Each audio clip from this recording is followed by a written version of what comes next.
Okay, तो हम बात करेंगे साइंस एंड टेक्नोलॉजी के प्रीवियस ईयर क्वेश्चंस कौन कौन से आए थे भाई, है ना। पीवाईक्यू के एनालिसिस की बात करते हैं, प्रीवियस ईयर में साइंस एंड टेक्नोलॉजी से कौन कौन से क्वेश्चंस आए थे और किस टॉपिक से कितने ज़्यादा क्वेश्चंस आए थे।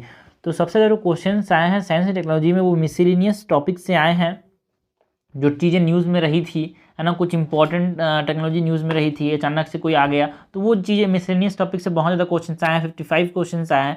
सबसे पहले हम वही करेंगे यार, मिसलेनियस टॉपिक से क्वेश्चंस कवर करेंगे, ठीक है। सो इसके बाद हम देखेंगे हेल्थ एंड डिसीज़ के बारे में। तो चलिए देखते हैं भाई, मिसलेनियस टॉपिक से हर साल देखने को मिल रहा है हमको 6 से 5, 4 से, कभी कभी तो 12 क्वेश्चन भी आए हैं हमारे पास। तो एक एवरेज में देखें तो हमारे पास 5 से 7 क्वेश्चन हर साल देखने को मिल रहे हैं, है ना, साइंस एंड टेक्नोलॉजी से। और उसमें भी मिसलेनियस से तो हमारे पास कभी कभी देखने को मिलता है यार, 2 क्वेश्चन 3 क्वेश्चन तो आते ही रहते हैं, ठीक है। सो स्टार्ट करते हैं भाई। क्वेश्चन नंबर 76 है भाई, which one of the following statement best reflect the idea behind fractional orbital bombardment system often talked about in the media. 2022 के अंदर क्वेश्चन आया था, फ्रैक्शनल ऑर्बिटल बॉम्बार्डमेंट सिस्टम की बात कर रहे थे हम। तो ये डिफेंस इंफ्रास्ट्रक्चर से क्वेश्चन था यार ये।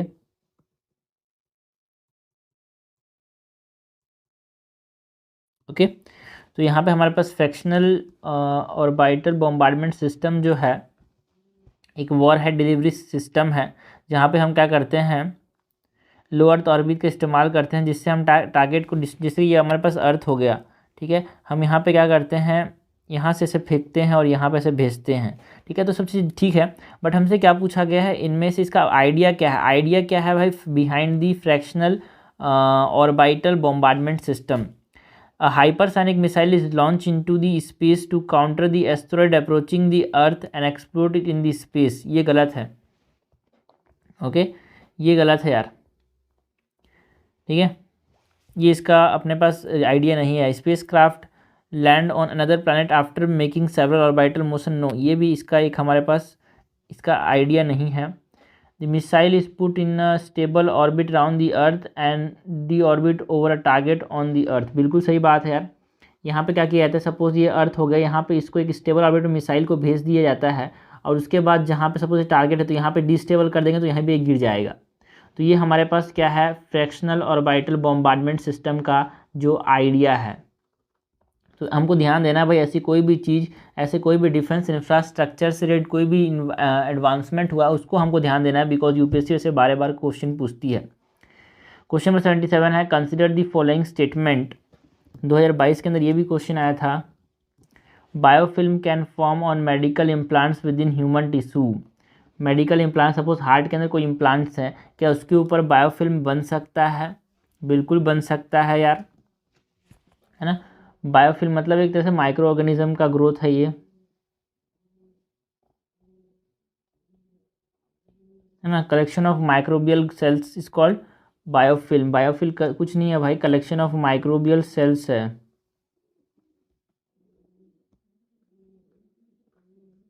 तो बिल्कुल सही है, मेडिकल इम्प्लांट्स के अंदर हमारे पास बायोफिल्म बन सकता है, and biofilm can form on food and food processing surface, बिल्कुल सही बात है, फूड के ऊपर भी बन सकते हैं। सपोज यहाँ पे फंगस के कुछ मतलब कुछ माइक्रोब्स ग्रो कर सकते हैं, आसानी से ग्रो कर सकते हैं यार। And biofilm exhibit antibiotic resistance, बिल्कुल सही बात है, बायोफिल्म जो है वो एंटीबायोटिक रेजिस्टेंस शो करते हैं, बिकॉज वहाँ माइक्रोबियल जो है ग्रोथ हो चुकी है, बाहर से माइक्रोब आ नहीं पाएंगे यार, okay, they are capable to acting as a barrier. तो करेक्ट हमसे पूछा गया है, करेक्ट हो जाएगा D 1, 2 एंड 3। क्वेश्चन 78 है, in a pressure cooker the temperature at which food is the temperature at which, हमको बात किसी करनी है, प्रेशर कुकर की बात करनी है। At in a pressure cooker the temperature at which food is cooked depend mainly upon which of the following.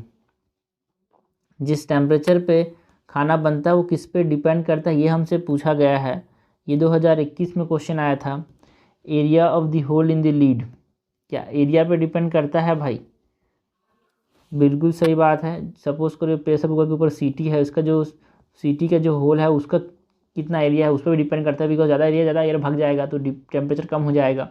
Temperature of the flame, बिल्कुल सही बात है यार।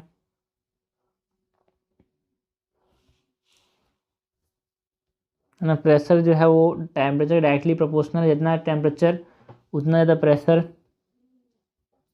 Wait of the lid, weight lid ज़्यादा होगा, है ना, तो जो प्रेशर होगा वो भी ज़्यादा होगा। सो इसके ऊपर भी टेम्परेचर डिपेंड करता है। सो करेक्ट हमसे पूछा गया है ना। बाय इंक्रीजिंग सरफेस जो प्रेशर है उसको हम बढ़ा देंगे, है ना, टेम्परेचर भी बढ़ जाएगा। और प्रेशर कैसे बढ़ा देंगे, जो लीड का जो वेट है उसको बढ़ा के। तो हमसे पूछा गया टेम्परेचर किस पे डिपेंड करता है, वेट ऑफ द लीड पे डिपेंड करता है, टेम्परेचर ऑफ द फ्लेम पे डिपेंड करता है, एरिया पे भी डिपेंड करता है।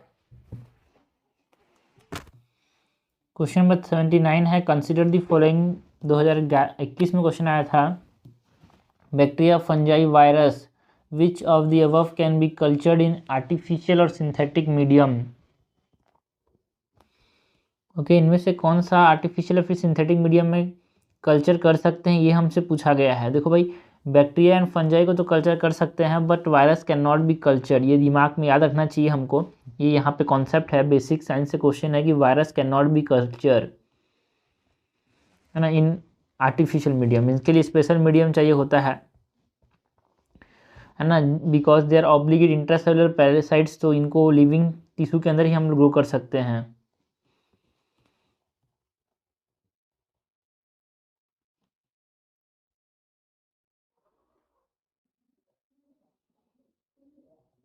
Okay, so they can only be grow in living cells. So यहाँ पे करेक्ट क्या हो जाएगा, करेक्ट हो जाएगा A 1 and 2 only. Question number 80 है, with reference to street lighting how do sodium lamp differ from LED lamp. 2021 में question आया था, जो सोडियम लैम्प है कैसे वो डिफर करते हैं एलईडी लैम्प से। Sodium lamp produce light in 360 degree but it is not so in case of LED lamp. क्या जो एलईडी लैम्प होते हैं वो 360 में लाइट प्रोड्यूस नहीं कर सकते? बिल्कुल सही बात है। जो सोडियम लैम्प होते हैं ना वो 360 डिग्री में लाइट प्रोड्यूस करते हैं, बट एलईडी जो होता है कि जैसे प्रोजेक्टर के फॉर्म में होता है, एक डायरेक्शन में यहाँ पे ये क्या करता है, लाइट प्रोड्यूस करता है। A strip lamp, sodium lamp have longer life span than LED lamp. गलत बात है भाई, है ना। जो सोडियम लैम्प होते हैं उनकी लाइफ स्पैन कम होता है as compare to the LED lamp, है ना। सोडियम लैम्प को और क्या बोलते हैं, इनको बोलते हैं high pressure sodium lamp. Pressure में काम करते हैं ना, so these are high pressure sodium lamp. Okay, तो एलईडी लैम्प की लाइफ ज़्यादा होती है। A spectrum of visible lights from sodium lamp is almost monochromatic while LED lamps offer significant colour advantage in street lighting. बिल्कुल सही बात है। LED जो है हमको कलर एडवांटेज देता है, डिफरेंट डिफरेंट कलर ये प्रोड्यूस कर सकता है। बट जो सोडियम लैम्प होते हैं वो क्या होते हैं, मेनली मोनोक्रोमेटिक होते हैं, एक पर्टिकुलर लाइट ही हमारे पास देगा। सो करेक्ट हमसे पूछा गया है यार, करेक्ट हो जाएगा 1 and 3, आंसर हो जाएगा सी। क्वेश्चन नंबर 81 है, bisphenol A, a cause of concern, is a structural और key component in the manufacture of which of the following kind of plastic. ठीक है, बिसफॉस्फेनॉल ए की बात करिए, किस प्लास्टिक को बनाने में इसका इस्तेमाल होता है। Low density polythene, polycarbonate, polythene terephthalate, polyvinyl chloride. तो पॉलीकार्बोनेट जो प्लास्टिक्स होते हैं ना, पॉलीकार्बोनेट प्लास्टिक्स में हमारे पास क्या का इस्तेमाल होता है, बिसफॉस्फेनॉल ए का इस्तेमाल होता है। एंड ये कंसर्न क्यों है भाई, है ना, ये कंसर्न क्यों है, बिकॉज इसके बहुत सारे हेल्थ कंसर्न्स होते हैं। एंड ये पॉलीकार्बोनेट बनाने में इस्तेमाल होता है। पॉलीकार्बोनेट प्लास्टिक से क्या क्या बनता है, जो हमारे पास प्लास्टिक बोतल्स होते हैं मेनली वो पॉलीकार्बोनेट के बनते हैं। जो बॉटल के ढक्कन होते हैं ना वो भी किससे बनते हैं भाई, है ना, वो हमारे पास किससे बनते हैं, पॉलीकार्बोनेट से बनते हैं। वाटर बॉटल्स हो गए यार, है ना, चश्मे जो बनते हैं वो हमारे पास पॉलीकार्बोनेट से बनते हैं। इसीलिए हमारे पास एक कॉज ऑफ कंसर्न है, बिकॉज ये जो केमिकल है ये एक इम्पॉर्टेंट कंपोनेंट है पॉलीकार्बोनेट बनाने के लिए, है ना। ये थर्मोप्लास्टिक पॉलीमर्स होते हैं, टफ मटेरियल होता है जो हमारे पास पॉलीकार्बोनेट की बात कर रहे हैं, ठीक है ना।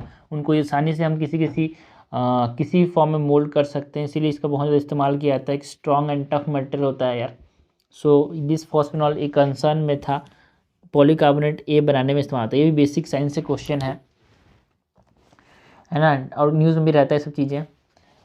और ट्राइक्लोसैन कंसिडर्ड हार्मफुल व्हेन, तो इसके काम करना जो न्यूज़ में ना बेसिक साइंस से जो क्वेश्चंस होंगे उन पर थोड़ा ध्यान दे देना यार। न्यूज़ पे जो बेसिक साइंस से जो क्वेश्चंस होंगे, जो भी चीज़ें न्यूज़ में रहेगी उसको थोड़ा सा करंट अफेयर मटेरियल को थोड़ा सा देख लेना है, ये हमको सीखने को मिलता है इस क्वेश्चन से।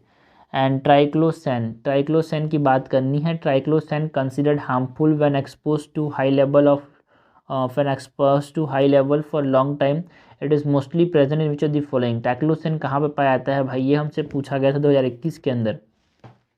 ओके, तो ये टॉयलेटियर्स जो होते हैं ना उसमें पाया जाता है जो ट्राइक्लोसैन है ना, क्योंकि ये क्या करता है, ट्राइक्लोसैन जो है बैक्टीरियल कॉन्टामिनेशन को रोकता है, एक तरह से एंटीबायोटिक फॉर्म में काम करता है। सो इट प्रिवेंट्स,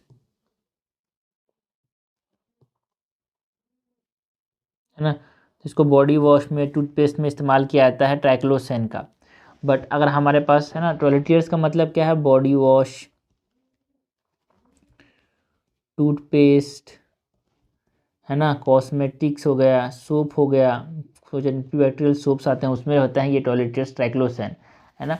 तो ये ट्राइक्लोसैन जो होता है एक तरह से हमारे पास थायराइड लेवल को डिक्रीज कर देता है, इसीलिए हमारे पास इसको बोलते हैं कि यार ये थोड़ा सा हार्मफुल है हमारे लिए। क्वेश्चन नंबर 83 है, water can dissolve more substance than any other liquid because, water जो है ज़्यादा डिजॉल्व कर सकता है बाकी सब्सटेंस के कंपैरिजन में, क्यों, वाटर की ऐसी क्या प्रॉपर्टी है, ये हमसे पूछा गया। हमको पता ही है भाई वाटर को क्या बोलते हैं, हम यूनिवर्सल सॉल्वेंट बोलते हैं, है ना। और इसका जो डाइपोलर नेचर है वही क्या करता है, बिकॉज इसका डाइपोलर जो नेचर है H2O मॉलिक्यूल का, उस डाइपोलर नेचर की वजह से यहाँ पे क्या करता है, ये मैक्सिमम सॉल्युबिलिटी शो करता है यार, है ना। लेकिन इससे ज़्यादा हमारे पास ड्यूटेरियम जो है, इसका जो हमारे पास H2O है ना, तो D2O जो होता है वो ज़्यादा सॉल्युबल होता है, ठीक है, ज़्यादा पोलर होता है। तो ठीक है, यूनिवर्सल सॉल्वेंट HF भी है हमारे पास हाईली पोलर, तो ये भी एक सॉल्वेंट है। बट यूनिवर्सल सॉल्वेंट किसको बोलते हैं, वाटर को बोलते हैं, बिकॉज उसको डाइपोलर नेचर, ठीक है, तो जिसका भी डाइपोलर नेचर अच्छा होगा वो अच्छा सॉल्वेंट होगा। गुड कंडक्टर तो नहीं है, हाई वैल्यू ऑफ स्पेसिफिक, ये भी गलत है भाई। ऑक्साइड ऑफ हाइड्रोजन, ये भी गलत है यार। तो solubility depends on the polar nature और डाइपोलर नेचर। क्वेश्चन नंबर 84 है, कंसिडर द फॉलोइंग एक्टिविटीज़, 2020 में क्वेश्चन आया था यार। Spraying pesticide on a crop field, inspecting the crater of active volcano, collecting breath samples from spouting wells by DNA analysis. At the present level of technology, which of the following or which of the above activities can be successfully carried out using drones? तो देखो भाई यहाँ पे जो question था corp 2020 के अंदर आया था, एप्लीकेशन ऑफ ड्रोन्स के ऊपर है ये क्वेश्चन। किसका किसका इस्तेमाल कर सकते हैं ड्रोन, है ना। तो क्या हम पेस्टिसाइड को स्प्रे करने के लिए इस्तेमाल कर सकते हैं, बिल्कुल करते भी हैं यार, है ना। जो वॉल्केनो के अंदर जो क्रेटर्स है उसको इंस्पेक्ट करने के लिए भी इस्तेमाल करते हैं, ये भी सही है यार। एंड ब्रेथ सैंपल्स जो कि वेल्स जो कि सांस ले रहा है उसका भी DNA एनालिसिस करने के लिए इस्तेमाल करते हैं। तो करेक्ट है यहाँ पे हमारे पास डी हो जाएगा, बिकॉज आज के ज़माने में हम सारे चीज़ों को, तीनों चीज़ों को हम इस्तेमाल कर सकते हैं, तीनों चीज़ों को हम कलेक्ट कर सकते हैं। इसका एप्लीकेशन है ड्रोन का। ओके, क्वेश्चन नंबर 85 है, which of the following statement are correct regarding the general difference between plant and animal cell, ठीक है। तो डिफरेंस की बात करनी है प्लांट एंड एनिमल सेल की, 2020 में ये क्वेश्चन आया था यार। Plant cell have cellulosic cell wall while animal do not, बिल्कुल सही बात है, प्लांट में सेल वॉल होता है, एनिमल में सेल वॉल नहीं होता है। Okay, plant do not have plasma membrane while animal have, no भाई, प्लांट के पास भी प्लाज्मा मेम्ब्रेन होता है, एनिमल के पास भी प्लाज्मा मेम्ब्रेन होता है, प्लांट के पास भी होता है, एनिमल सेल के पास भी होता है, दोनों के पास होता है, बट डिफरेंट है सेल वॉल का। Mature plant cell has one large vacuole, है ना, बिल्कुल सही। सपोज ये मैच्योर प्लांट सेल में एक लार्ज वैक्यूल होता है यार, है ना। While an animal cell has many small vacuoles, बिल्कुल सही बात है, एनिमल सेल में बहुत स्मॉल स्मॉल वैक्यूल्स होते हैं, जिसमें वेस्ट पार्टिकल को डाल के बाहर फेंक दिया जाता है एक्सो ऑस्मोसिस और एक्सोसाइटोसिस के थ्रू। तो करेक्ट हमसे पूछा गया है यार, करेक्ट हो जाएगा यहाँ पे। तो सेकेंड तो इनकरेक्ट है, तो करेक्ट हो जाएगा सी। ओके, क्वेश्चन नंबर 86 क्या है, इन the context of recent advancement in human reproductive technologies pro nuclear transfer is used for. 2020 में क्वेश्चन आया था भाई, प्रो न्यूक्लियर ट्रांसफर किस लिए इस्तेमाल किया जाता है। ओके, रिप्रोडक्टिव टेक्नोलॉजी में इस्तेमाल किया जाता है pro nuclear transfer fertilization of egg in vitro by donor sperm, genetic modification of sperm producing cells, development of stem cell in functional embryos, prevention of mitochondrial disease in offspring। तो देखो भाई प्रोन्यूक्लियर transfer जो है नाम से समझते हैं, ये हमारे पास एक सेल है, ये हमारे पास माइटोकॉन्ड्रिया हो गया, ये माइटोकॉन्ड्रिया हो गया, ये न्यूक्लियस हो गया, ठीक है। तो हमारे पास कुछ डिसीज़ ऐसी होती है जो कि माइटोकॉन्ड्रिया से ट्रांसमिट होती है, ठीक है। तो हम क्या चाहते हैं कि एक सेल लेते हैं, नॉर्मल सेल है ना, हम क्या चाहते हैं ये माइटोकॉन्ड्रिया इसमें ना हो, ठीक है। तो हम क्या करते हैं, इस न्यूक्लियस को इसमें ट्रांसफ़र कर देते हैं, ठीक है ना। तो इसमें तो नॉर्मल माइटोकॉन्ड्रिया रहेगा, ये डिसीज़ वाला माइटोकॉन्ड्रिया है। So it prevents the mitochondrial disease in the offspring. Okay, जो होगी 3 पेरेंट बेबी जो होता है ना, 3 पेरेंट बेबी में हम बोलते हैं, 3 पेरेंट बेबी का कॉन्सेप्ट जो आता है यहाँ पे, है ना। हेल्दी मदर, एक हेल्दी डोनर होता है, एक अफेक्टेड मदर होती है और एक पेरेंट होता है। तो फादर जो होता है उसको छोड़, फादर के तो हमारे पास मदरली मदर से यहाँ पे क्या होता है, यहाँ पे प्रोन्यूक्लियर ट्रांसफ़र होता है। बिकॉज जो माइटोकॉन्ड्रिया आता है ना ओवम के अंदर, वो कहाँ से, मतलब जो जाइगोट बनता है, जाइगोट के अंदर हमारे पास जो माइटोकॉन्ड्रिया होता है ना, वो माइटोकॉन्ड्रिया कहाँ का होता है ना, माइटोकॉन्ड्रिया कहाँ का होता है, मदर का होता है। तो हम क्या करते हैं, हेल्दी मदर से उसका ओवम लेते हैं और उसमें इसका न्यूक्लियस डाल देते हैं, जो ये ओरिजिनल मदर है उसका, ठीक है ना। सो ये हमारे पास क्या है, पूरा कॉन्सेप्ट है 3 पेरेंट बेबी का, और ये है प्रोन्यूक्लियर ट्रांसफ़र जो 3 पेरेंट बेबी में इस्तेमाल किया जाता है माइटोकॉन्ड्रियल डिसीज़ को प्रिवेंट करने के लिए। क्वेश्चन नंबर 87 है, with reference to solar water pumps, है ना, सोलर वाटर पम्प्स की बात करनी है। कंसिडर द फॉलोइंग स्टेटमेंट्स, 2020 में क्वेश्चन आया था।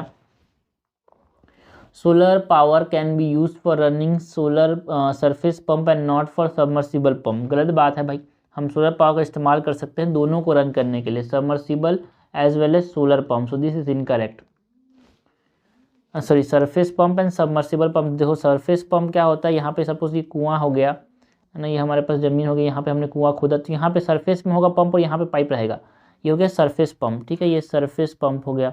एक होता है सबमर्सिबल पंप, जिसमें कुआं हो गया तो यहाँ पे पंप रहता है और यहाँ पे पाइप हो गया, तो ये हो गया सबमर्सिबल पंप। तो दोनों को इस्तेमाल करने के लिए हम क्या कर सकते हैं, सोलर पैनल का, सोलर पावर का इस्तेमाल कर सकते हैं। सेकेंड स्टेटमेंट है, solar power can be use for running centrifugal pump and not ones with piston. कि ये स्टेटमेंट सही है भाई, गलत है। बिकॉज सोलर पावर का हम इस्तेमाल कर सकते हैं दोनों को रन करने के लिए, सेंट्रीफ्यूगल पंप्स का प्लस पिस्टन का।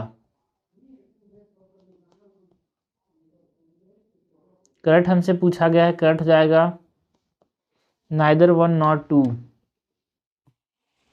क्वेश्चन नंबर 88 देखते हैं, with reference to the current trend in cultivation of sugar in India consider the following statement. 2020 में आया था, यहाँ पे हमारे पास जो ट्रेंड है शुगर केन कल्टीवेशन में उसकी बात करनी थी। A substantial saving in seed material is made when bud chip setting is और bud chip settings are raised in a nursery and transplanted in main field. क्या ये स्टेटमेंट सही है भाई? बिल्कुल सही है।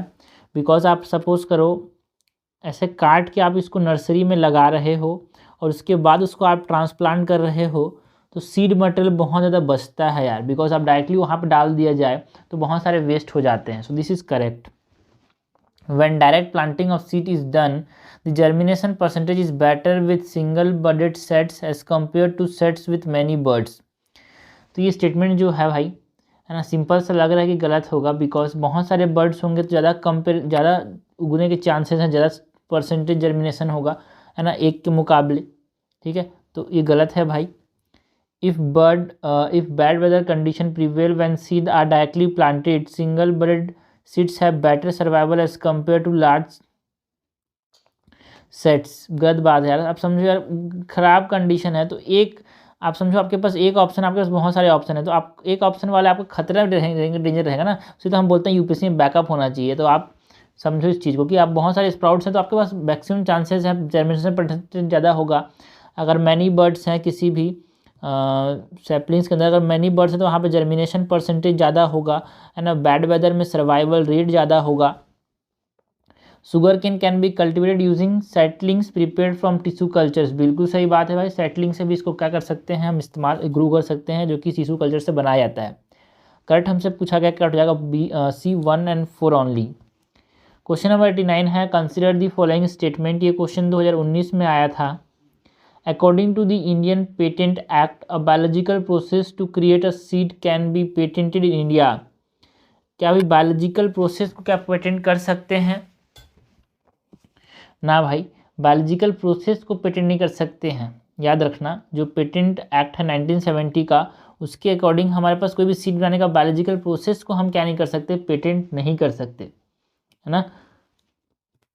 इन India there is no intellectual property appellant board, गलत बात है भाई। इंडिया के अंदर हमारे पास इंटेलेक्चुअल प्रॉपर्टी एपेलेंट बोर्ड है, 1958 में बना था यार, दिस इज इनकरेक्ट, है ना। ये क्या करता है, जो इंटेलेक्चुअल प्रॉपर्टी एपेलेंट बोर्ड है, ये लाइसेंस प्रोवाइड करता है किसको, जो अनपब्लिश्ड वर्क हैं उनको। Plant varieties are not eligible to be patented in India, क्या प्लांट वैराइटीज एलिजिबल नहीं है? बिल्कुल सही बात है यार, आप प्लांट वैरायटी को पेटेंट नहीं करवा सकते। दिल्ली हाई कोर्ट ने बोला था Monsanto patent on BT cotton seeds के ऊपर, है ना। सुप्रीम कोर्ट ने बोला कि आप प्लांट वैराइटीज़ को पेटेंट नहीं कर सकते। तो करेक्ट हमसे पूछा गया है यार, इसमें याद रखना, यहाँ पे जो केस है वो है Monsanto's patent on BT cotton case. यहाँ पे सुप्रीम कोर्ट ने बोला था कि आप प्लांट वैराइटीज़ को क्या नहीं कर सकते, पेटेंट का नहीं कर सकते। क्वेश्चन नंबर 90 है, 3D printing has application in which of the following. तो हमको पूछा गया है 2018 के अंदर 3D प्रिंटिंग का कहाँ कहाँ पे एप्लीकेशन हो सकता है, ये हमसे पूछा गया है। तो क्या हमारे पास जो कन्फेक्शनरी आइटम्स होते हैं, है ना, जो कन्फेक्शनरी आइटम्स होते हैं वहाँ पे हम क्या इस्तेमाल कर सकते हैं, 3D प्रिंटिंग्स का इस्तेमाल कर सकते हैं भाई। कन्फेक्शनरी आइटम्स मतलब फूड्स की बात हो रही है यार, खाने की बात। सो बिल्कुल सही है, फूड्स बनाए गए हैं। हमने देखा है भाई, यहाँ पे 3D प्रिंटेड रेस्टोरेंट ओपन किया गया था नेदरलैंड के अंदर। एंड बायोनिक ईयर्स, बिल्कुल सही बात है, हम यहाँ पे ईयर्स बना भी सकते हैं, ह्यूमन ईयर जो कि जैसा एक anatomical shape 3D printed material बना सकते हैं। ऑटोमेटिव इंडस्ट्री हमारे पास रन की जाती है किसके ऊपर भाई, 3D प्रिंटिंग के ऊपर बहुत सारी। सो दिस इज़ ऑल्सो करेक्ट, है ना, जिसमें हम 3D प्रिंटिंग इस्तेमाल करते हैं। मोटर व्हीकल के प्रोटोटाइप फेस जो अभी भी है, लेकिन यहाँ पे ठीक है, बहुत सारे चीज़ें बनाई गई हैं मोटर व्हीकल में, है ना। रिकन्स्ट्रक्टिव सर्जरीज भी कर सकते हैं यार हमारे पास 3D प्रिंटिंग से थ्रू। ट्रॉमेटिक इंजरीज जो है, बर्न, सीवियर बर्न के केसेस को यहाँ पे ठीक किया गया है। डाटा प्रोसेसिंग टेक्नोलॉजीज़ का भी, है ना, सर्किट फोर्ट्स बना सकते हैं हम 3D प्रिंटिंग से।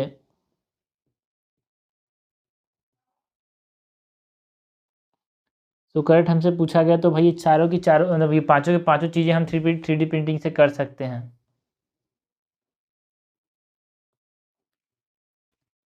क्वेश्चन 91 है, organic light emitting diodes are use to create digital display in many devices, what are the advantages of OLED over LCD।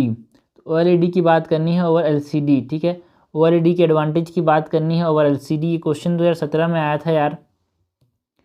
OLED display can be fabricated on flexible plastic substance, बिल्कुल सही बात है। जो आपने Samsung का Z Fold जो series आया था ना, Z Fold, जिसमें मोबाइल फोल्ड होता था, तो उसके बीच में, दो मोबाइल के बीच में यहाँ पे क्या रखा जाता है, ऑर्गेनिक LEDs रखा जाता है, जो कि क्या करता है, फोल्डेबल होते हैं, फ्लेक्सिबल होते हैं वो। Okay, so they can be fabricated as flexible plastic substance, बिल्कुल सही बात है यार।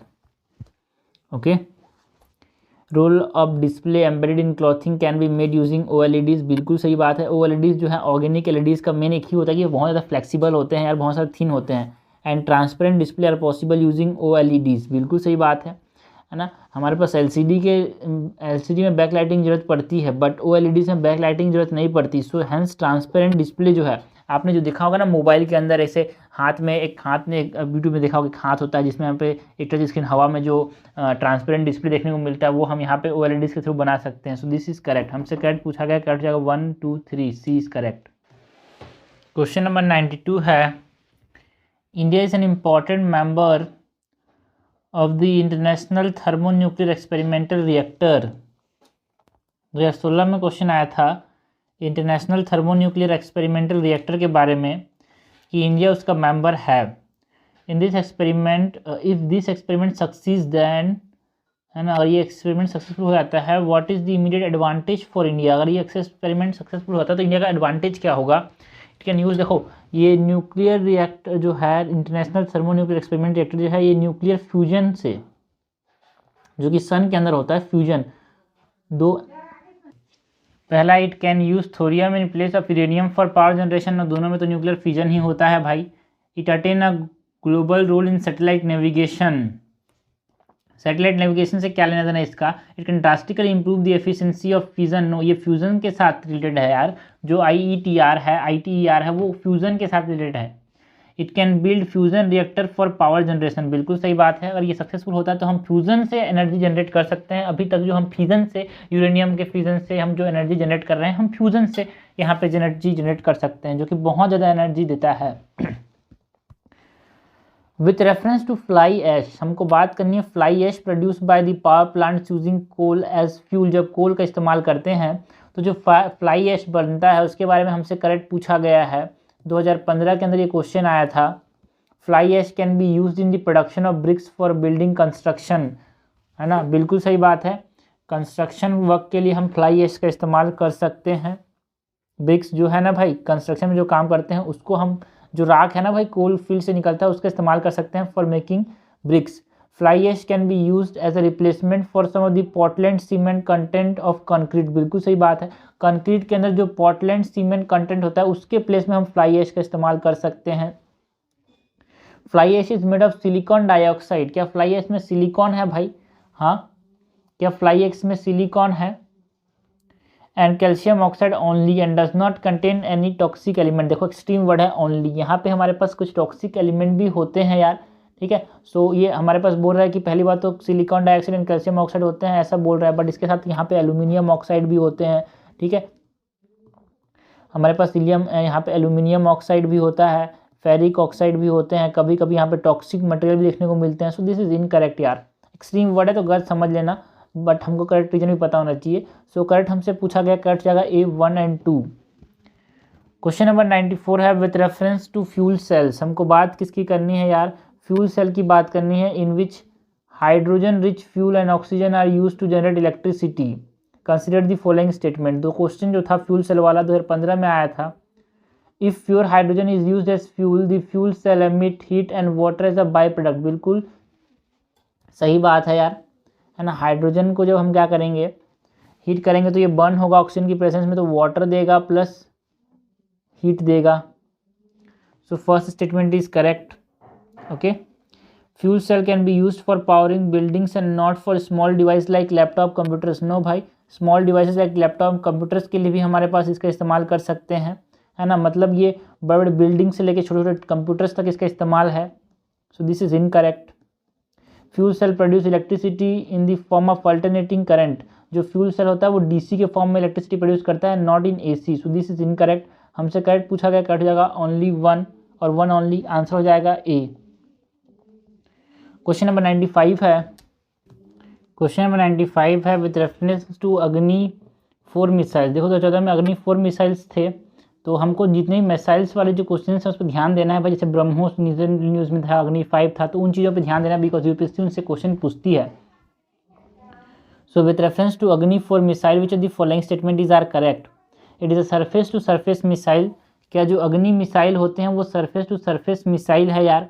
बिल्कुल सही बात है। यहाँ से लॉन्च करेंगे, इस पॉइंट पे भेजना है, तो इस प्रकार से ये जाता है। It is a surface to surface missile and it is fuelled by liquid propellant only.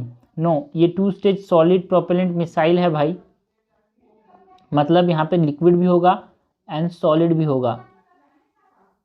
Second is incorrect. It can deliver 1 ton nuclear warhead about 7500 kilometres. No, इसका जो रेंज है वो 4000 किलोमीटर है यार। So it is incorrect. And हमारे पास अग्नि के जो हैं वो क्या होते हैं, बैलिस्टिक मिसाइल होते हैं। बैलिस्टिक मतलब बॉल लाइक एक्शन होता है यार। यहाँ पे ये यहाँ से सरफेस टू सरफेस मिसाइल होते हैं, बैलिस्टिक मिसाइल होते हैं, ठीक है। बट जो ब्रह्मोस है ना वो क्रूज मिसाइल है, याद रखना। ब्रह्मोस वो एक क्रूज मिसाइल है, मतलब सरफेस टू एयर मिसाइल है, ठीक है। हमारे पास अगर रेंज की बात करें तो अग्नि 5 का सबसे बड़ा रेंज है। अग्नि 5 का रेंज हमारे पास पता होना चाहिए। अग्नि 5 का जो रेंज है it is over 5000 kilometres. That's why it is the longest of the अग्नि सीरीज मिसाइल। इसको हम बोलते हैं इंटरकॉन्टिनेंटल बैलिस्टिक मिसाइल। अग्नि क्लास के जो मिसाइल्स होते हैं वो बैलिस्टिक होते हैं, बॉल लाइक एक्शन होते हैं। सो इसका 5000 किलोमीटर ज़्यादा रेंज है, और जिसका भी रेंज 5000 किलोमीटर ज़्यादा होता है उसको हम क्या बोलते हैं, इंटरकॉन्टिनेंटल मिसाइल्स बोलते हैं। And it is a intercontinental ballistic missile. Okay, so correct हमसे पूछा गया है यार, करेक्ट हो जाएगा ओनली 1। सो इसका करेक्ट आंसर हो जाएगा ए। ओके, क्वेश्चन नंबर 96 है, which one of the following is the process involve in photosynthesis. ठीक है, 2014 में क्वेश्चन आया था, फोटोसिंथेसिस में ऐसा कौन सा प्रोसेस इन्वॉल्व होता है। Potential energy is release to form free energy, गलत बात है। Free energy is converted into potential energy and stored, ये भी गलत बात है। तो इसमें क्या होता है भाई, ऐसा लगेगा बट इट इज इनकरेक्ट। हमारे पास फोटोसिंथेसिस में हमारे पास जो फ्री एनर्जी है ना, उसको पोटेंशियल एनर्जी के फॉर्म में, जो सन की जो फ्री एनर्जी आ रही है उसको क्या किया जाता है, लीव्स के अंदर क्या किया जाता है, उसको स्टोर किया जाता है भाई पोटेंशियल एनर्जी की फॉर्म में, फूड की फॉर्म में, ग्लूकोज की फॉर्म में। फिर बाद में जब ग्लूकोज को तोड़ेंगे रेस्पिरेशन के थ्रू तो एनर्जी क्या होता है, रिलीज होता है। सो यहाँ पे जो फ्री एनर्जी है सन से जो आ रहा है उसको स्टोर करके पोटेंशियल एनर्जी की फॉर्म में स्टोर किया जाता है, इसको बाद में इस्तेमाल किया जाता है। सो 97 नंबर क्वेश्चन है, which of the following statement is are correct regarding vegetative propagation of plants. ठीक है, हमको बात किसकी करनी है भाई, हमको बात करनी है वेजिटेटिव प्रोपागेशन की। करेक्ट हमसे पूछा गया है, क्वेश्चन जो था वो 2014 में आया था। Vegetative propagation produce a clonal population, बिल्कुल सही है, या आइडेंटिकल पॉपुलेशंस यहाँ पे बनते हैं, तो इसीलिए बोलते हैं इसको क्लोनल पॉपुलेशन बनता है वेजिटेटिव प्रोपागेशन से। Okay, and it is a way of asexual reproduction. Vegetative propagation help in eliminating the virus. क्या वेजिटेटिव प्रोपागेशन से वायरस एलिमिनेट हो जाता है यार, एक प्रकार से यहाँ पे इससे दिक्कतें ये हैं वेजिटेटिव प्रोपागेशन का कि यहाँ पे वायरस के इन्फेक्शन के चांसेस बढ़ जाते हैं, बिकॉज आइडेंटिकल है ना, आइडेंटिकल है तो अगर एक कॉन्टामिनेट होता है तो हर आदमी यहाँ पे कॉन्टामिनेट कर देगा। ओके, सो ये दिक्कत है। Vegetative propagation can be practice most of the year, बिल्कुल सही बात है। वेजिटेटिव प्रोपागेशन क्या होता है, किसी भी समय प्रैक्टिस किया जा सकता है। करेक्ट हमसे पूछा गया है, करेक्ट जाएगा 1 और 3, आंसर हो जाएगा सी। क्वेश्चन नंबर 98 है, which of the following is are the examples of chemical change. ठीक है, तो 2014 में क्वेश्चन आया था, केमिकल चेंज के हमको एग्जांपल्स बताने हैं। Crystallisation of sodium chloride, sodium chloride जब क्रिस्टलाइज हो जाता है तो हमारे पास क्या है भाई, एक तरह से फिजिकल चेंज है ये। ठीक है, मेल्टिंग ऑफ आइस, यहाँ पे सॉलिड से क्या हो रहा है, लिक्विड हो रहा है। ठीक है, तो ये भी हमारे पास क्या है यार, फिजिकल चेंज है ये भी। सोरिंग ऑफ मिल्क, मतलब जब मिल्क थोड़ा सा खट्टा जो हो जा रहा है ना, दही जो बन रहा है, तो क्या है, केमिकल चेंज है यार, वो क्या है, केमिकल चेंज है। Okay, boiling of water is a chemical, it is a physical change, but souring of milk is a chemical change. So this is correct, हमसे करेक्ट पूछा है, कट जाएगा B3 ओनली। क्वेश्चन नंबर 99 है, consider the following techniques और phenomena, है ना, 2014 के अंदर आया था भाई। बडिंग एंड ग्राफ्टिंग, हमसे क्या पूछा, which of the following is use to create a transgenic crop. Transgenic crop बनाने के लिए किसका किसका इस्तेमाल किया जाता है, जिन साइलेंसिंग का इस्तेमाल किया जाता है क्या ट्रांसजेनिक क्रॉप बनाने के लिए, बिल्कुल सही बात है। साइटोप्लाज्मिक मेल स्टेरिलाइजेशन का इस्तेमाल किया जाता है ट्रांसजेनिक प्लांट बनाने के लिए, बिल्कुल सही बात है। बट बडिंग एंड ग्राफ्टिंग से हम ट्रांसजेनिक में समझना भाई, दो तरह के जीन्स होंगे, बट बडिंग एंड ग्राफ्टिंग में हमारे पास, है ना, हमारे पास क्या होता है यार, जेनेटिक मॉडिफिकेशन नहीं होता।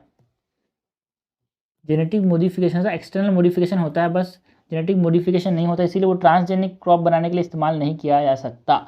करेक्ट हमसे पूछा, करेक्ट जाएगा B2 and 3 only, gene silencing and cytoplasmic male sterilisation का इस्तेमाल कर सकते हैं। क्वेश्चन नंबर 100 है, consider the following statement, question आया 2014 के अंदर। Maize can be use for the production of starch, बिल्कुल सही बात है, मेज का इस्तेमाल कर सकते हैं स्टार्च प्रोडक्शन के लिए।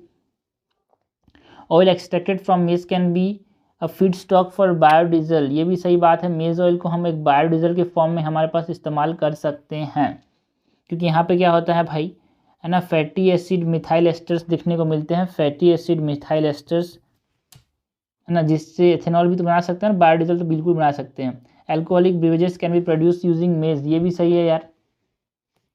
तो करेक्ट हमसे पूछा गया, कट जाएगा डी 1, 2 एंड 3। 101 नंबर क्वेश्चन की बात करते हैं। Among the following organism which one does not belong to the class of the other 3। तो इस प्रकार का जो क्वेश्चन है यूपीएससी ने इस तरह के क्वेश्चन बार बार पूछे हैं भाई। ठीक है, तो जो क्रैब है वो किससे बिलोंग करता है? क्रैब जो है वो क्रस्टेशियन से बिलोंग करता है। बाकी जो माइट हो गया, स्पाइडर हो गया, स्कॉर्पियन हो गया, है ना, वो सब हमारे पास अरखनिडा से बिलोंग करते हैं। Arachnida is the class of insecta and crab belong to crustacea.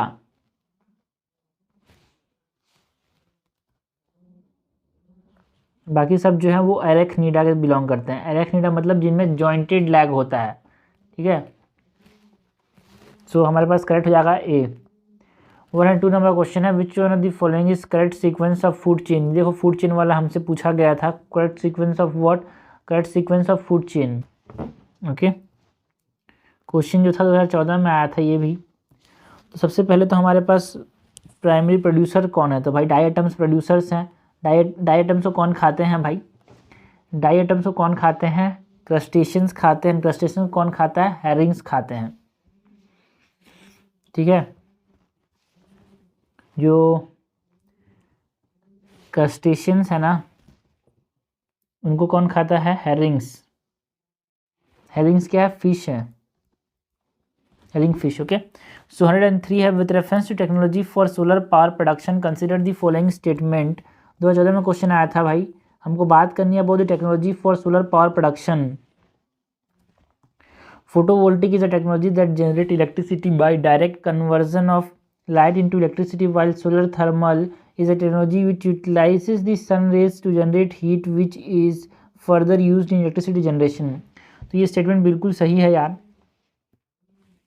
Okay, photovoltaic generate alternative current while thermal और solar thermal generate direct current. ये गलत है, बिकॉज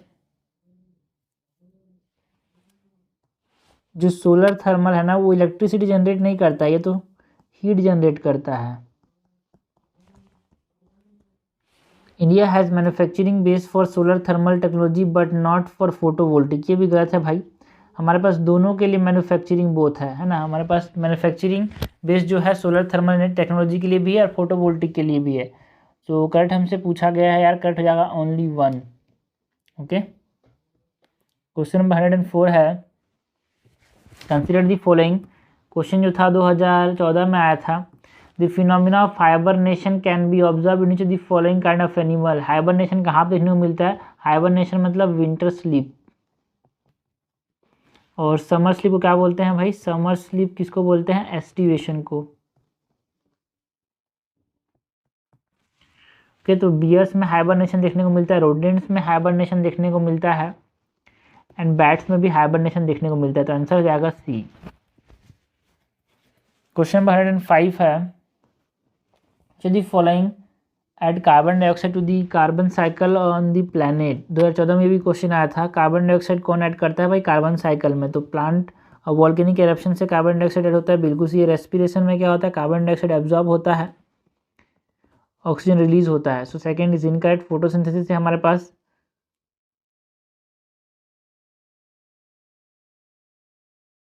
कार्बन डाइऑक्साइड इस्तेमाल होता है ना, रेस्पिरेशन में हमारे पास कार्बन डाइऑक्साइड रिलीज होता है, तो ये सही होगा। फोटोसिंथेसिस से कार्बन डाइऑक्साइड एब्जॉर्ब होता है, इसमें ऐड पूछा गया है। डीके ऑफ ऑर्गेनिक मैटर, बिल्कुल सही। जब ऑर्गेनिक मैटर डीके करते हैं तो उनका जो कार्बन है वो कहाँ चला जाता है? एटमॉस्फेयर में चला जाता है। तो करेक्ट हमसे पूछा गया है, करेक्ट हो जाएगा 1 2 4, आंसर हो जाएगा सी। 106 है, lichen are capable of initiating ecological succession even on bare rock are actually a symbiotic association of. तो हमको पूछा गया है लाइकेन के बारे में, बार बार क्वेश्चन आया यार लाइकेन के बारे में कि लाइकेन जो है सिम्बायोटिक एसोसिएशन किसके किसके हैं? तो एल्गी एंड फंजाई के हमारे पास सिम्बायोटिक एसोसिएशन है ये। 107 है, fruit stored in cold chamber exhibit longer storage life. ठीक है, 2013 में क्वेश्चन आया था, जो स्टोरेज चैम्बर में जो फूड होते हैं उनका स्टोरेज लाइफ बढ़ जाता है, बिकॉज वहाँ पे क्या होता है भाई? फूड स्टोरेज में क्या होता है हमारे पास? जो रेस्पिरेशन होता है ना उसको डिक्रीज कर दिया जाता है। कोल्ड टेम्परेचर से क्या होता है? रेस्पिरेशन डिक्रीज हो जाता है। जब रेस्पिरेशन डिक्रीज हो जाएगा, ठीक है, तो वो ज़्यादा समय तक हमारे पास स्टोर किए जा सकते हैं। सो कूल टेम्परेचर में क्या होता है, कूल टेम्परेचर की वजह से हमारे पास रेस्पिरेशन कम हो जाता है, रेस्पिरेशन कम की वजह से डीके का जो रेट है वो भी क्या हो जाता है, कम हो जाता है। इसीलिए हमारे पास फ्रूट को स्टोर करने से कूल चैम्बर में वो बहुत समय तक रह पाते हैं, उनकी लाइफ बढ़ जाती है because of the lower rate of respiration. Question number 108 है ball bearings are used in bicycle car. ठीक है, बॉल बेरिंग जो बाईसाइकिल और कार में इस्तेमाल किया जाता है, बहुत सारी चीज़ों में और भी इस्तेमाल किया जाता है, क्यों किया जाता है? The actual area of contact between the wheel and the axle is increase. तो बॉल बेरिंग से जो एक्चुअल एरिया ऑफ कॉन्टैक्ट है उसको इंक्रीज किया जाता है क्या? नो। फ्रिक्शन को कम से कम किया जाता है भाई, एक्चुअल एरिया को नहीं, इफेक्टिव एरिया को, है ना। Effective area of contact between the wheel and the axle is increase, no, is reduce. ठीक है, effective area between the wheel and axis is reduce, जिससे क्या होगा भाई, फ्रिक्शन कम होगा। इफेक्टिव एरिया ना, नॉट एक्चुअल एरिया। बेरिंग का इस्तेमाल किया जाता है, यहाँ पे बेरिंग्स होते हैं ऐसे ऐसे, जिससे जो इफेक्टिव एरिया है between the wheel and the axle, ये एक्सेल हो गया, ये व्हील हो गया, दोनों के बीच में जो इफेक्टिव एरिया उसको कम करने की बात करते हैं, जिससे क्या होगा, फ्रिक्शन कम होगा, हीट जनरेट कम होगा और लॉन्ग लास्टिंग रहेंगे ये सब। क्वेश्चन नंबर 109 है rainbow is produce when sunlight falls on drop of rain which of the following physical phenomena is responsible for this. ठीक है, 2013 में आया था जो रेनबो है उसके लिए कौन कौन से फिजिकल फिनोमिना रेस्पॉन्सिबल है, ये हमसे पूछा गया है यार। तो कि यहाँ पे डिस्पर्सन होता है, बिल्कुल सही बात है, इसीलिए तो हमारे पास जो एक लाइट है उसके टकराने के बाद, देखो पहले तो सपोज करो ये ड्रॉपलेट हो गया, तो यहाँ पे सन जिस साइड से आता है उसी साइड हमारे पास क्या बनता है यार, सपोज सन रे आया, यहाँ पे इंटरनल रिफ्रैक्शन हुआ, ठीक है, फिर यहाँ पे TIR आया, ठीक है, TIR हुआ, टोटल इंटरनल रिफ्रैक्शन, बिकॉज अगर ये क्रिटिकल एंगल पे स्ट्राइक कर रहा है, क्रिटिकल एंगल पे, है ना, तो यहाँ पे थीटा सी पे अगर स्ट्राइक करे तो IR भी होगा और बाद में आके ये डिस्पर्सन भी होगा। सो यहाँ पे रिफ्रैक्शन भी होता है, TIR भी होता है, टोटल इंटरनल रिफ्लेक्शन एंड, मतलब इंटरनल रिफ्लेक्शन हो रहा है ना यार, ये रिफ्लेक्शन है, मिरर के जैसे हो रहा है ना, एंड डिस्पर्सन भी हो रहा है बिकॉज एक सिंगल लाइट जो रे आ रही है सनलाइट के, वो बहुत सारे कलर्स में टूट जा रही है। तो करेक्ट क्या हो जाएगा, रेनबो में तीनों के तीनों चीज़ें होती है, dispersion, reflection and refraction. Bending भी तो हो रही है, सिर्फ रिफ्रैक्शन बोला। 110 नंबर क्वेश्चन है many transplanted seedling does not grow. जो ट्रांसप्लांटेड सीडलिंग बहुत सारे जो होते हैं वो ग्रो नहीं करते, क्यों नहीं ग्रो करते, ये हमसे पूछा गया 2013 के अंदर। The new soil does not contain favourable material, गलत बात है। Most of the root hair grip the new soil too hard. तो मेन कारण क्या है यार, ये नहीं है। Most of the root hair are lost during transplantation, बिल्कुल सही बात है। सीडलिंग जब ट्रांसप्लांट करते हैं तो वो इतने ज़्यादा ग्रो नहीं करते बिकॉज जो रूट हेयर होते हैं, जैसे ज़मीन पे लगा हुआ था इसको उखाड़ के डाला कहीं और पे, तो जो रूट हेयर हैं वो क्या हो जाते हैं, लॉस हो जाते हैं यार, loss. That's why they are, जो ट्रांसप्लांटेड सीडलिंग्स होते हैं उतने ज़्यादा ग्रो नहीं कर पाते। क्वेश्चन नंबर 111 है The known force of nature can be divided into 4 classes, that is gravitational, electromagnetism, weak nuclear, strong nuclear force. With reference to them, which one of the following statement is not correct? हमसे not correct पूछा था 13 के अंदर। Gravity is the strongest of the 4, no. Strong nuclear force जो होता है वो सबसे strongest होता है, strong nuclear force. So first is incorrect, है ना, फर्स्ट इज इनकरेक्ट, तो first is the correct answer, है ना। क्वेश्चन नंबर 112 है biomass gasification is considered to be one of the sustainable solution to power crisis in India in the context of following statement. Correct हमसे पूछा गया है किसके बारे में, बायोमास गैसिफिकेशन के बारे में। सस्टेनेबल सॉल्यूशन है, लॉन्ग टर्म हम क्या कर सकते हैं, जो पावर क्राइसिस को ठीक कर सकते हैं, ठीक है। So coconut shell, groundnut shell and rice husk can be used in biogasification, बिल्कुल सही बात है। यहाँ पे हम क्या करते हैं, इसको जलाते हैं यार, इसको हाई टेम्परेचर पे जलाते तो नहीं है बट हाँ उससे जनरेट कर सकते हैं।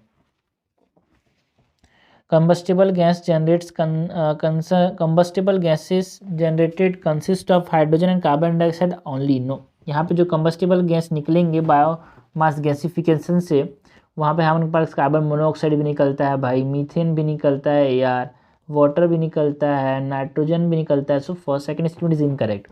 The combustible gas generated from the biomass gasification can be used for direct heat generation but not in internal combustion engine. No, जो कंबस्टेबल सिन गैस होता है ना, उसको हम इंटरनल कंबशन इंजन में भी इस्तेमाल कर सकते हैं।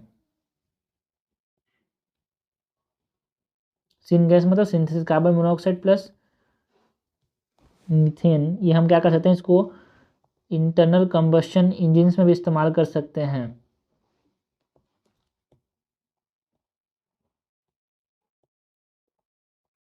दिस इज इनकरेक्ट, हमसे करेक्ट पूछा है, करेक्ट जाएगा A, only one statement is correct. Question number 113 है, graphene has been frequently news, 2012 में आया था, ग्रेफीन न्यूज़ में था भाई। इसका इंपॉर्टेंस क्या है ग्रेफीन का? It is a 2 dimensional material and has a good electrical conductivity.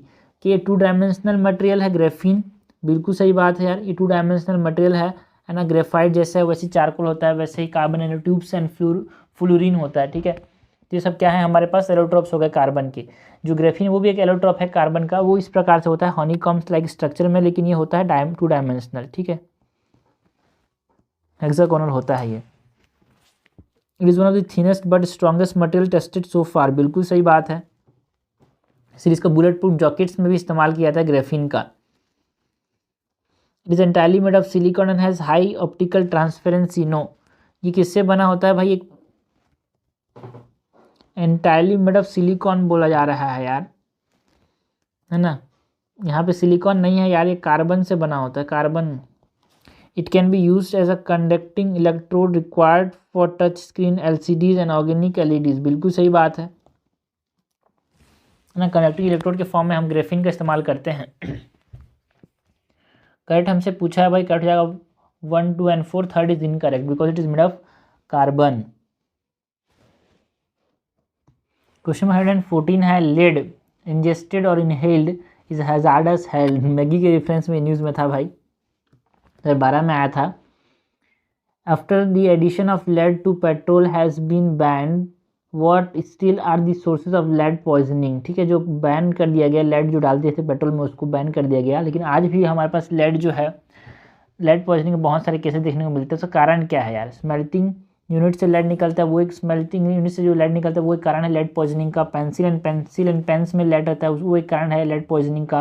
Paints में लेड होता है, हेयर ऑयल्स एंड कॉस्मेटिक्स में लेड होता है। तो ये सारे के सारे क्या कारण है? बिल्कुल सही है, this all are the cause for lead poisoning and it is hazardous to health. Consider the following crop of India. 2012 में क्वेश्चन आया था, हमको क्रॉप ऑफ इंडिया की बात करनी है। Cowpea, green gram, pigeon pea, how many can be use as pulses fodder and green manure. तो cowpea का इस्तेमाल कर सकते हैं बिल्कुल, ग्रीन ग्राम का भी इस्तेमाल कर सकते हैं, पिजन पी का भी इस्तेमाल कर सकते हैं, ठीक है। तो करेक्ट हो जाएगा यहाँ पे डी, सब चीज़ों का इस्तेमाल कर सकते हैं एज अ फोडर, बिकॉज जो ग्रीन मैन्योर के फॉर्म में ग्रीन मैन्योर क्रॉप जो है ना, उसमें हम ग्रीन ग्राम का इस्तेमाल करते हैं, काउपी का इस्तेमाल करते हैं, हॉर्स ग्राम का इस्तेमाल करते हैं। सो करेक्ट हो जाएगा ये। क्वेश्चन नंबर 116 है, to meet its rapid growing energy demand, some opine that India should pursue research and development on thorium as a future fuel, as the future fuel of nuclear energy. In this context, what does the advantage or what advantage does thorium hold over uranium? मतलब thorium का क्या advantage है over uranium, हमसे ये पूछा गया है। 2012 के अंदर एक क्वेश्चन आया था। Thorium is far more abundant in nature than uranium, बिल्कुल सही बात है यार, है ना। थोरियम बहुत ज़्यादा है दुनिया में यूरेनियम के कंपेरिजन में, इसीलिए अगर हम थोरियम से क्या कर पा रहे हैं, रिसर्च डेवलपमेंट करके वहाँ से अगर हम एनर्जी बना पा रहे हैं तो बहुत फ़ायदा होगा हमारे लिए। On the basis of per unit mass of mind mineral, thorium can generate more energy compare to natural uranium, बिल्कुल सही टाइम्स है।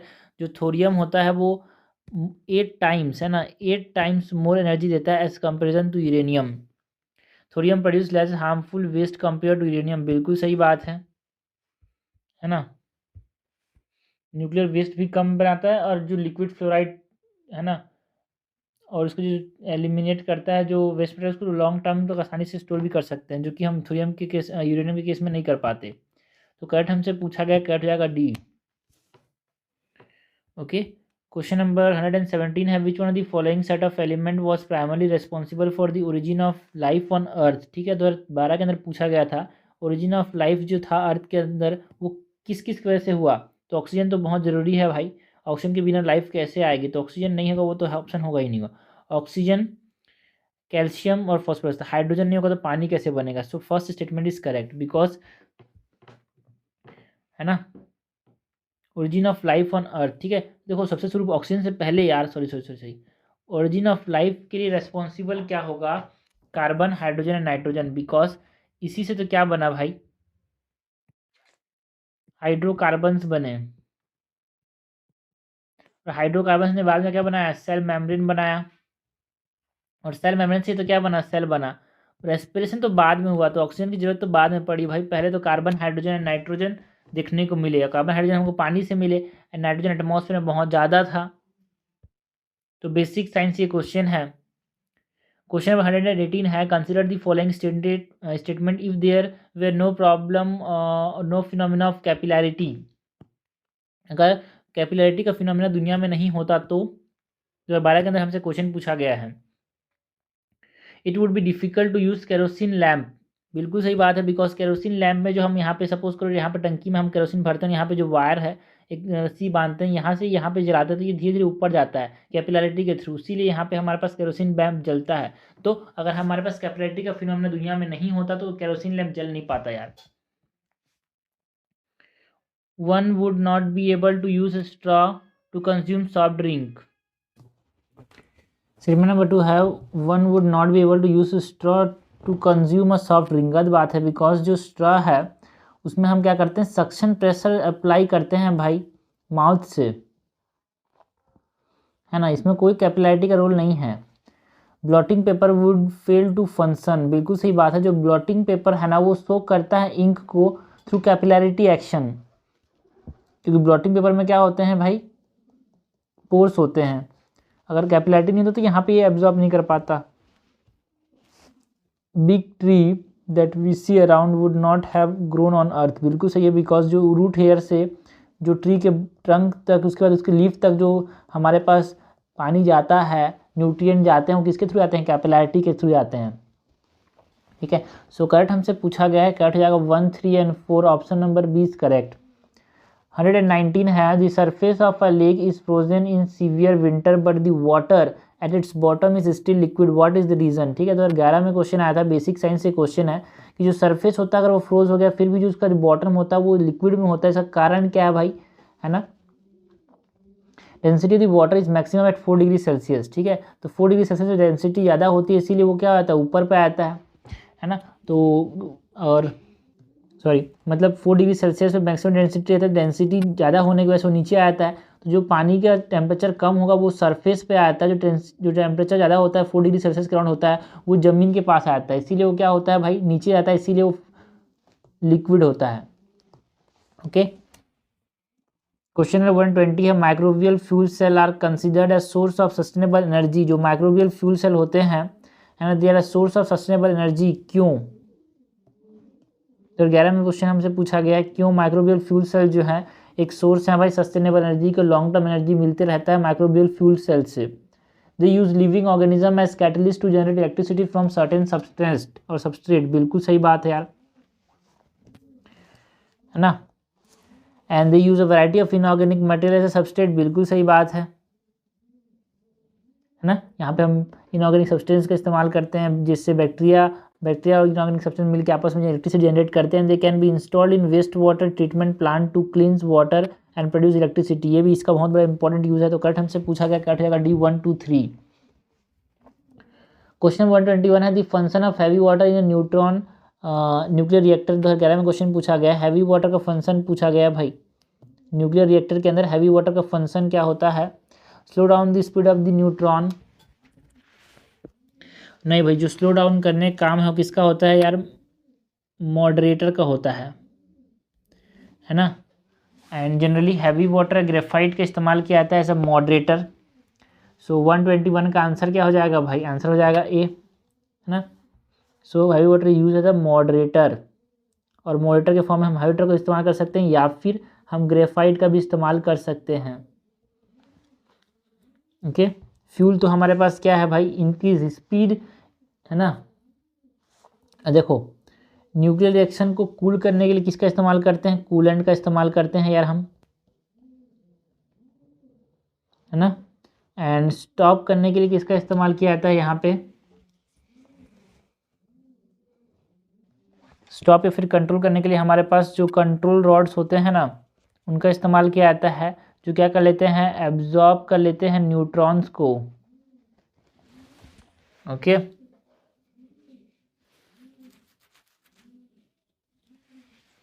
क्वेश्चन 182 है, company marketing food product advertises that its item do not contain trans fat. What does this company signify to the consumers? Or what does this campaign signifies to the consumers? The food product are not made of hydrogenated oil। मतलब हमसे यहाँ पे पूछा किसके बारे में गया है, ट्रांस फैट के बारे में पूछा गया है कि ट्रांस फैट का मतलब क्या है। क्या जो ट्रांस फैट होते हैं उनमें हाइड्रोजनेटेड ऑयल नहीं होता, बिल्कुल सही बात है। And the food product are not made from animal और एनिमल फैट और ऑयल, जो कि ट्रांस फैट जो होता है ना भाई, है ना, वो हाइड्रोजनेटेड ऑयल से बने होते हैं, एंड जो कि कार्डियोवैस्कुलर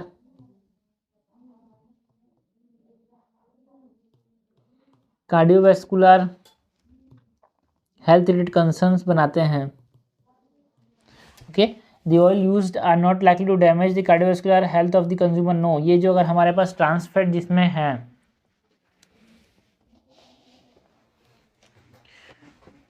ना, बिल्कुल सही बात है, अगर ट्रांस फैट नहीं है तो ये क्या नहीं करेगा भाई, कार्डियोवैस्कुलर हेल्थ को अफेक्ट नहीं करेगा। सो करेक्ट, क्योंकि हमसे बोला डज नॉट कंटेन ना, डज नॉट कंटेन, तो करेक्ट हमसे पूछा गया, करेक्ट हो जाएगा डी।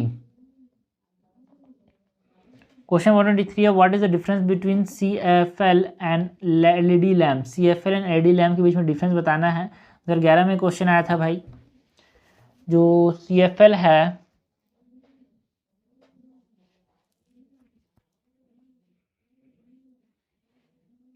वो गैस होता है उसके अंदर, ठीक है ना। To produce light CFL use mercury vapours and phosphor while LED lamp use semiconductor material. बिल्कुल सही बात है, LED लैम्प में क्या होता है, सेमी कंडक्टर मटेरियल में इंस्टॉल होता है। और जो एक फ्लोरोसेंट लैम्प है, इसमें हमारे पास क्या होता है, मरकरी वेपर्स एंड फॉस्फर के गैस बनते हैं जिससे लाइट निकलता है इनके जलने से। The average life span of CFL is much longer than LED lamp. Second गलत है भाई,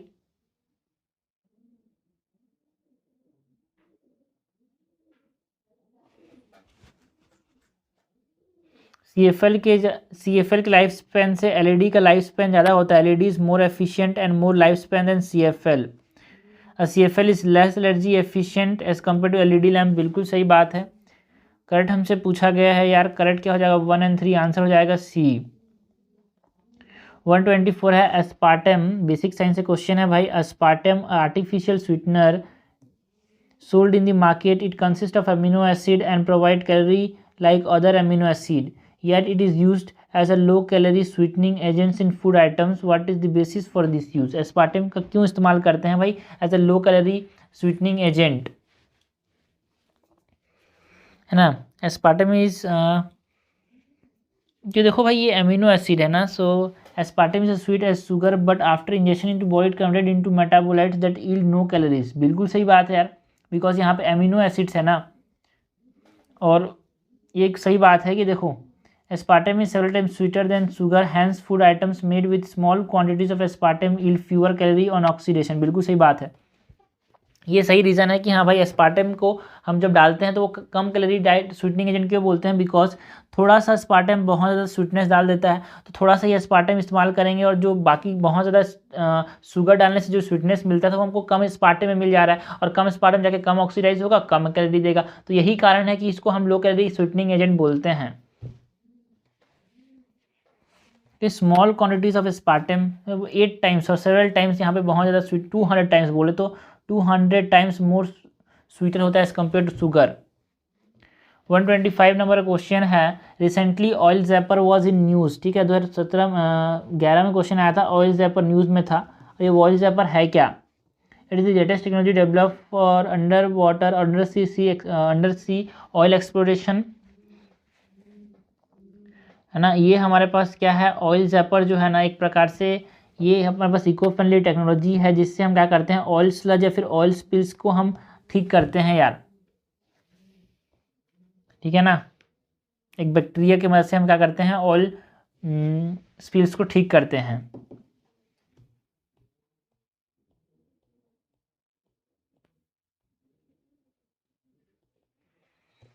क्वेश्चन 126 है, a married couple adopted a male child a few years later, twin boy were born to them. The blood group of the couple is AB positive and O negative. The blood group of the three son is A positive, B positive, O positive. The blood group of the adopted son is, adopted son का blood group हमसे पूछा गया है। देखो भाई, आपको यहाँ पे बेसिक कॉन्सेप्ट ये पता होना चाहिए। इसका आंसर क्या होगा, ओ पॉजिटिव होगा। इसका आंसर क्या होगा, ओ पॉजिटिव होगा। ओ पॉजिटिव क्यों होगा ये मैं बताता हूँ, ठीक है। इसका आंसर जो है ओ पॉजिटिव क्यों होगा ये मैं बताता हूँ। बिकॉज सपोज ये मदर का है, ये मदर फादर छोड़ो भाई, ए बी है, ये ओ है, ओ के दोनों ओ होते हैं, तो यहाँ से ए बन जाएगा, यहाँ से भी ए बन जाएगा, यहाँ से बी बन जाएगा, यहाँ से बी बन जाएगा। मतलब मदर और फादर से जो साइन होंगे उसमें ए हो सकता है, फिर बी हो सकता है, ओ तो हो नहीं सकता। बिकॉज किसी भी एक मदर का फिर फादर का अगर ए बी हो जाता है तो चांसेस जो ओ के होते हैं वो नहीं होते। इसीलिए हम बोलेंगे ओ जो ब्लड ग्रुप होगा वो किसका होगा, ओ पॉजिटिव जो ब्लड ग्रुप होगा वो अडॉप्टेड चाइल्ड का होगा।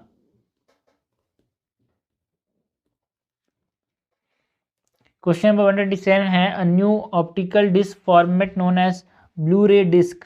ब्लू रे डिस्क 2011 में आया था question. Blu-ray disc is becoming popular, in what way it is different from traditional DVDs. Traditional DVDs को हमको बीडी से डिफ्रेंशिएट करना है। DVD support standard definition video while BD support high definition video. बिल्कुल सही बात है यार, डीवीडीज जो होते हैं ना वो स्टैंडर्ड डेफिनेशन वीडियो को सपोर्ट करते हैं, बट बीडीज जो है वो high definition video HD video को भी सपोर्ट करते हैं। Compare to DVD, BD format has several times more storage capacity. ये भी सही है भाई, जो ब्लू रे डिस्क मीडिया होता है उसमें 50 GB का कैपेसिटी होता है, जबकि हमारे पास डीवीडीज जो है वो अराउंड 1.7 GB 1 पॉइंट नहीं होता है। Thickness of BD is 2.7 mm while that of DVD is 1.2 mm। No, BD का बीडी जो पतले होते हैं, डीवीडी थोड़े मोटे होते हैं, ठीक है ना। मतलब ऐसे नहीं है भाई, दोनों का सेम थिकनेस होता है।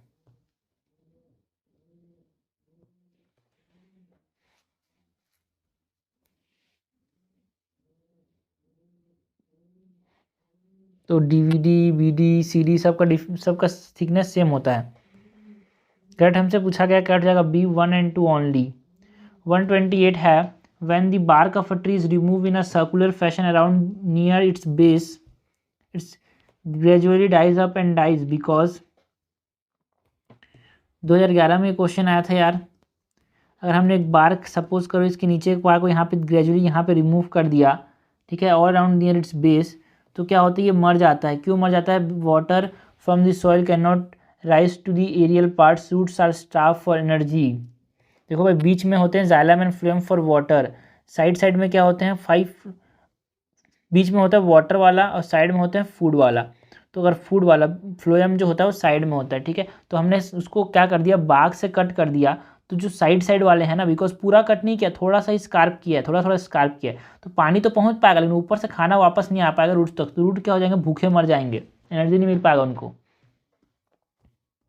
और ये वाला पार ऐसे सूजन सूजन टाइप का दिख जाएगा, बिकॉज यहाँ पे जमा हो जाएंगे ना, वो ऊपर से आ नहीं पाएगा, तो ये रूट्स खत्म हो जाएंगे। क्वेश्चन 129 है, a layer in the earth atmosphere called ionosphere. हमको बात किसकी करनी है, आयोनोस्फीयर की बात करनी है।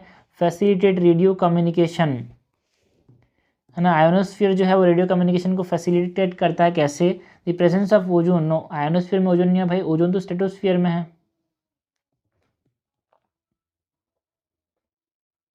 Radio wave have very long wavelength.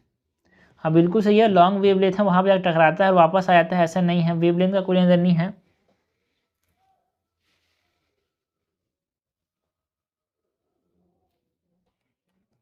Wavelength तो सही है, लॉन्ग होते हैं, बट ये लॉन्ग वेवलेंथ की वजह से यहाँ पे ये रेडियो कम्युनिकेशन के लिए काम आते हैं ऐसा नहीं है। बिकॉज वहाँ पे जो आयंस है ना, और रेडियो वेव में भी हमारे पास आयंस हैं, ये दोनों रिफ्लेक्ट करते हैं, इसीलिए यहाँ पे हमारे पास ये काम आते हैं। ये आयंस हो गए प्लस माइनस, यहाँ पे जाते हैं, यहाँ पे आयंस ही यहाँ भी टकरा के वापस आ जाते हैं, ये भी तो आयंस ही हैं रेडियो वेव में भी। तो तो करेक्ट हमसे पूछा गया, इसमें से कोई करेक्ट रीज़न नहीं है भाई कि उनको रेडियो कम्युनिकेशन में क्यों इस्तेमाल करते हैं, लॉन्ग वेव रेडियो का कारण नहीं है। क्वेश्चन 130 है, लास्ट क्वेश्चन है। Genetically engineered form of brinjal known as Bt brinjal has been developed, objective of this is, तो इसका जो ऑब्जेक्टिव है इसको डेवलप किया गया है, इसका मेन ऑब्जेक्टिव क्या है भाई, बीटी ब्रिंजल उगाने का, ये हमसे पूछा गया है। To make it pest resistant, बिल्कुल सही बात है, क्योंकि ये बीटी ब्रिंजल जो होता है बेसिलस थुरिनजेनेसिस, बेसिलस थुरिनजेनेसिस जो कि एक हमारे पास बैक्टीरिया है उससे ये रेसिस्टेंट होता है। सो इसका आंसर क्या हो जाएगा, A. So this is all about the miscellaneous question जो कि हम साइंस एंड टेक्नोलॉजी से 2011 से लेकिन 2022 तक हमने जो देखा है। 13 का जो 23 का है ना, वो मैं एक ही वीडियो में पूरा जो बना दूंगा। टॉपिक वाइज सेग्रीगेट करना थोड़ा डिफिकल्ट है उसको, तो एक ही में जो पूरा 23 पेपर है वो एक ही बना के हम अपलोड कर देंगे। Thank you.